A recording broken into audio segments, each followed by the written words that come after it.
وبرکاتہ.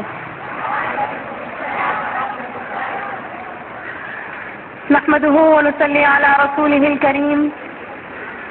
أما بعد فأعوذ بالله من الشيطان الرجيم. بسم الله الرحمن الرحيم. قال الله تبارك وتعالى: يريدون ليطفئوا نور الله بأفواههم والله متم نوره. وقال النبي صلى الله عليه وسلم: إذا تركتم الجهاد لسلط الله عليكم الذل. صدق الله العظيم وصدق رسوله النبي الكريم. جب حسن محبت مل کے بہم سرشار و غزل خواں ہوتے ہیں، جب حسن محبت مل کے بہم سرشار و غزل خواں ہوتے ہیں، فطرت کو بھی حال آ جاتا ہے، نظارے بھی رقصاں ہوتے ہیں. باطل کی ہو کتنی ہی طاقت، باطل کی اطاعت کیا معنی؟ باطل کی ہو کتنی ہی طاقت، باطل کی اطاعت کیا معنی؟ ایمان پہ فدا ہو جاتے ہیں جو صاحب ایمان ہوتے ہیں. غم زندگی کا حسرت سبب اور کیا بتائیں، غم زندگی کا حسرت سبب اور کیا بتائیں. میری سوچ کی بلندی، میری ہمتوں کی پستی. جامعہ سیدہ حفصہ کی غیور مجاہدہ بہنوں اور دوستوں، آج ہم جس مقام پر کھڑے ہیں یہ بڑی سعادت کا مقام ہے. ایک طرف شہادت کا شوق ہے تو دوسری طرف فتح کی خوشی. ایک طرف مرنے کی بات ہے تو دوسری طرف مر کر ہمیشہ زندہ ہونے کی بات ہے. ایک طرف ہمیں دھمکیاں دی جا رہی ہیں تو دوسری طرف ہم نے بھی یہ عہد کر لیا ہے کہ جان تو چلی جائے گی لیکن ہم بھی اپنے مطالبات سے ایک قدم بھی پیچھے نہیں ہٹیں گی. ہماری لاشیں تو گریں گی لیکن مساجد قائم رہیں گی. ہماری خون کی ندیاں تو بہیں گی لیکن اسلام کی عظمت پر آنچ نہیں آنے دیں گے انشاءاللہ. لیکن میری بہنوں، یہ مسئلہ صرف ہمارا نہیں ہے بلکہ یہ مسئلہ پوری امت محمدیہ صلی اللہ علیہ وسلم کا ہے.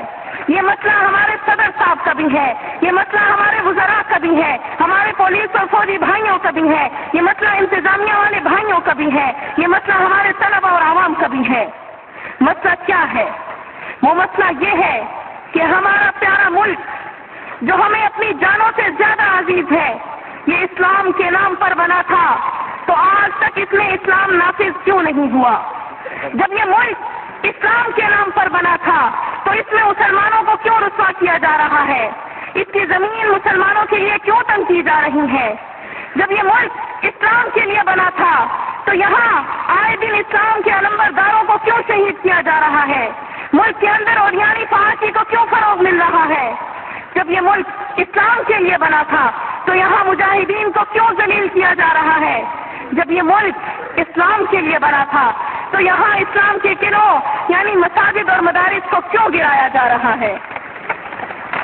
مسلمانوں سنو، ہم وطنوں سنو، وہ دیکھو مسجد حرام کی میناروں سے کیا دلسوز آواز آ رہی ہے. بیت اللہ کہہ رہا ہے میری بیٹیاں یعنی مساجد قرآن سمیت شہید کی جا رہی ہیں اور تم سو رہے ہو. 6 مسجدیں پہلے شہید ہوئیں، تم سوتے رہے. اب مسجد امیر حمزہ شہید کر دی گئی تو جامعہ سیدہ حفصہ کی مجاہدہ طالبات سروں پر کفن لپیٹے میدان جہاد میں اتر کھڑی ہوئیں اور تمہارا انتظار کر رہی ہیں. تم ان کا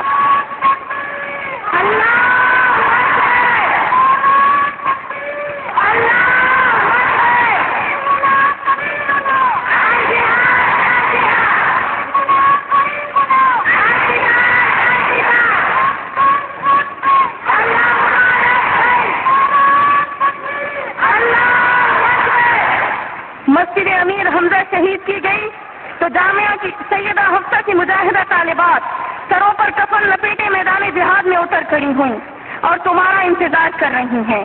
تو ان کا ساتھ کیوں نہیں دیتے؟ تمہیں موت کا خوف ہے، موت نے تو آنا ہے. قرآن کہتا ہے یدرککم الموت ولو کنتم فی بروج مشیدہ، تمہیں موت ضرور آئے گی اگرچہ تم مضبوط قلعوں میں کیوں نہ بند ہو جاؤ. ذرا سننا، مسجد نبوی کے میناروں سے چٹکیاں لیتی کسی کی آواز آ رہی ہے. ہاں ہاں ذرا توجہ کرنا، غور سے سننا. اس حقیر دنیا، اس فانی دنیا کی لذتوں سے ذرا منہ موڑ کے سننا. ارے یہ آواز تو محمد عربی صلی اللہ علیہ وسلم کی آواز ہے. آپ کو مسجدوں کے شہید ہونے کی خبر مل چکی ہے, قرآن مجید شہید ہونے کی خبر مل چکی ہے, میراتھن ریس میں بیٹیوں کے ننگے پھرنے کی خبر مل چکی ہے, اور آپ کو مختلف اخبارات میں اپنے کارٹون چھائے ہونے کی خبر مل چکی ہے. آپ صلی اللہ علیہ وسلم غمگین ہیں, آپ اداس ہیں, آقا مدنی بے چین ہیں کہ میرے دین کی عظمت کے نشان مساجد اور قرآن شہید ہو رہے ہیں, میرے کارٹون چھائے ہو رہے ہیں, لیکن کوئی اٹھنے والا نہیں.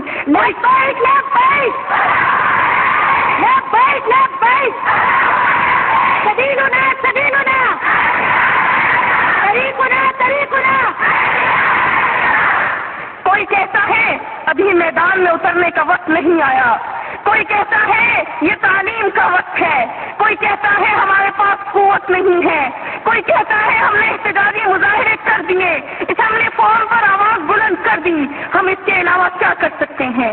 محمد عربی صلی اللہ علیہ وسلم امت کی اس حال پر اداس ہے, غمزدہ ہے, چسکیاں لے رہے ہیں کہ کوئی اٹھنے والا نظر نہیں آتا. اور اس کے بعد اچانک مسجد حمزہ بھی قرآن کریم سمیت شہید کر دی جاتی ہے. جامعہ سیدہ حفصہ کی 7,000 طالبات درسگاہوں میں بیٹھی تھیں, قرآن مجید حفظ کر رہی تھیں, بخاری شریف مشکات شریف کا درس ہو رہا تھا. قرآن و سنت کے پاکیزہ ماحول میں مسجد نبوی کے میناروں سے چسکیوں والی آواز انہوں نے سن لی. آقا مدنی پریشان تھے, آقا مدنی غمزدہ تھے اور ارشاد فرما رہے تھے, اے مجاہدہ بیٹیوں, تمہارا ملک اسلام کے لیے بنا تھا, مگر 58 سال گزر گئے, یہاں اسلام پامال ہوتا رہا.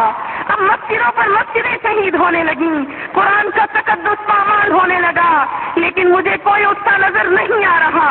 ہر طرف مایوسی کے بادل چھائے ہوئے ہیں.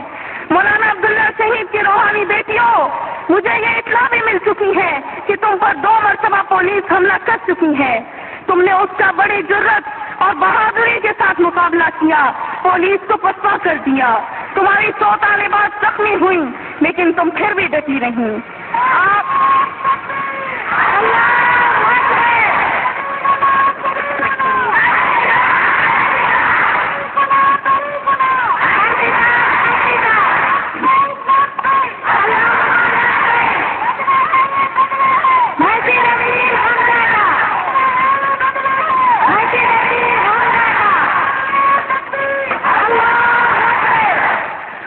مدنی صلی اللہ علیہ وسلم فرما رہے ہیں, میری عظیم بیٹیوں, شوق شہادت سے سرشار بیٹیوں, شہادت کی منتظر بیٹیوں, مجھے اور کوئی اٹھتا نظر نہیں آ رہا, اور مساجد اور قرآن کی عظمت کی خاطر کوئی اٹھتا نظر نہیں آ رہا.